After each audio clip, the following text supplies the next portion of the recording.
Exercise 5.4 question number 5 में हमें ये एक्सप्रेशन दिया गया है और कहते हैं कि इसे फैक्टराइज कर ले। तो अब ये हमारे पास ये जो 1 2 3 4 एक्सप्रेशन है, हमने इनमें से आपस में दो दो को मल्टीप्लाई करना है, लेकिन वो कौन कौन से होंगे। तो पिछले क्वेश्चन में हमने उसमें जो कांस्टेंट थे हमने उसको आपस में ऐड किया। तो अगर हम अब देख ले इसमें से ऐसे नहीं है जिसको हम ऐड करें उससे इक्वल है। फॉर एग्जांपल अगर हम 2 और 3 को ऐड कर ले और 1 और 6 को ऐड कर ले तो इससे 5 आता है, इससे 7। तो ये आपस में इक्वल नहीं आते। सेम अगर हम इसमें से कुछ और कर ले तो ये इक्वल नहीं आएंगे। इसलिए अब हम इसमें मल्टीप्लाई ट्राई करते हैं। तो अगर हम 2 और 3 को मल्टीप्लाई कर ले और 1 और 6 को मल्टीप्लाई कर ले तो 2 3 जार 6 आता है, 1 6 जार 6। इसका मतलब ये है कि हमने x+1 और x+6 को मल्टीप्लाई करना है और x+2 और x+3 को आपस में मल्टीप्लाई करना है। तो हम अरेंजमेंट करते हैं x+1 और x+6 को लिखा और x+2 और x+3 को लिखा -3x²। अब आपस में मल्टीप्लिकेशन करेंगे तो x को x के साथ मल्टीप्लाई करेंगे तो x² आएगा, x को 6 के साथ मल्टीप्लाई करेंगे तो 6x आएगा, 1x जार x आएगा और 1 6 से 6 आएगा। अब x मल्टीप्लाई x से x², x मल्टीप्लाई 3 से 3x आएगा। अब 2 को इन दोनों के साथ मल्टीप्लाई करेंगे तो 2x जार 2x और 2 3 जार 6 आएगा, -3x² अपनी जगह।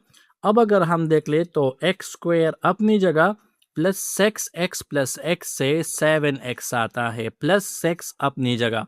अब x² 3x प्लस 2x से 5x आता है और प्लस 6 अपनी जगह, -3x²। अब हम क्या करेंगे, अब देखो इसमें ये फर्स्ट टू सेम नहीं है, लेकिन अगर हम देख ले x² प्लस 6 और x² प्लस 6 x में से सेम है तो हम इसको अरेंज करते हैं। तो x² प्लस 6 लिखा और प्लस 7x लिखा, फिर x² प्लस 6 लिखा और प्लस 5x लिखा। हमने सिर्फ इसमें से 6 को आगे किया और कुछ हमने इसमें नहीं किया।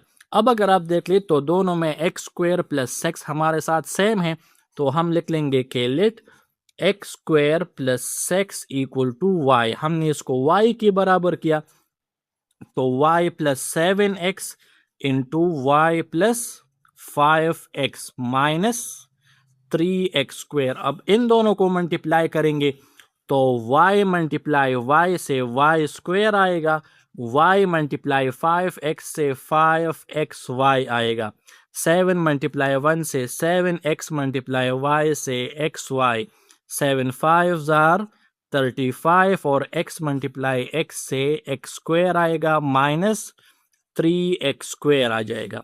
अब हम क्या करेंगे, y² अपनी जगह 5 प्लस 7 से हमारे साथ आता है 12xy और प्लस 35x² माइनस 3x² से हमारे साथ आता है प्लस 32x²। अब हमने इसको फैक्टराइज करना है तो 1 और 6 को 32 को जब हम मल्टीप्लाई कर लेंगे तो इससे आता है 32 और ये है हमारे साथ 12। अब हम ऐसे दो नंबर ढूंढेंगे जिसको मल्टीप्लाई करें 32 आए और ऐड करें तो हमारे पास 12 आए। तो हमारे पास है 8 4 जार 32 और 8 प्लस 4 से हमारे साथ आता है 12। तो हम 12xy की जगह लिख लेंगे 8xy प्लस 4xy, y² अपनी जगह plus 8xy plus 4xy plus 32x²।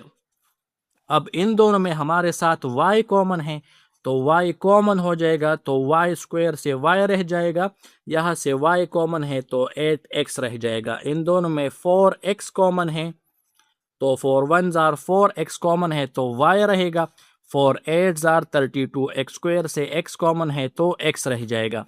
अब इन दोनों में हमारे साथ y प्लस 8x कॉमन है तो हम y प्लस 8x कॉमन करते हैं तो फर्स्ट टर्म में y रह जाएगा और सेकंड में हमारे साथ 4x रह जाएगा। अब ये हमारे साथ फैक्टराइज हुआ लेकिन y हमने पुट की है x² प्लस 6 की जगह, तो हम यहाँ पर ये वापस पुट कर लेंगे।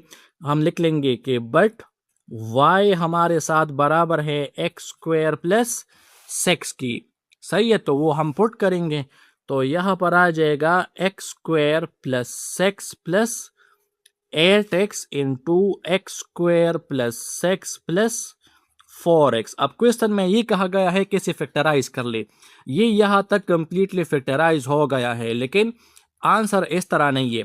अब हम पहले इन तीनों से हम x कॉमन करेंगे, हम इन तीन टर्म से x कॉमन करेंगे और फिर इन तीनों से x कॉमन करेंगे। जब हम इससे x कॉमन कर लेंगे तो एक्स स्क्वायर से x कॉमन है तो x रह जाएगा। अब सेक्स के साथ तो x नहीं है, तो x सेक्स के साथ फ्रैक्शन में x आ जाएगा। क्यों? x जब सेक्स बाय x के साथ मल्टीप्लाई होगा, देखो इस तरह मल्टीप्लाई होगा तो x और x कैंसिल, वापस इससे सेक्स आता है, प्लस 8x से x कॉमन है तो 8 आ जाएगा, इनटू इन दोनों से भी हम x कॉमन करते हैं तो एक्स स्क्वायर से x कॉमन है तो x आएगा। सेक्स यहाँ पर भी है, इससे x कॉमन होगा तो डिवाइड बाय x आएगा, और 4 से x कॉमन होगा तो 4 आ जाएगा। अब हम क्या कर लेंगे, x और x को मल्टीप्लाई करते हैं तो x स्क्वायर आएगा, यहाँ पर x फिर 8 को आगे लिखते हैं और 6x को आखिर में लिखते हैं। सेम यहाँ पर x लिख लेंगे, फिर 4 और फिर 6 बाय x को एंड में लिख लेंगे। तो ये है हमारे साथ बुक का आंसर।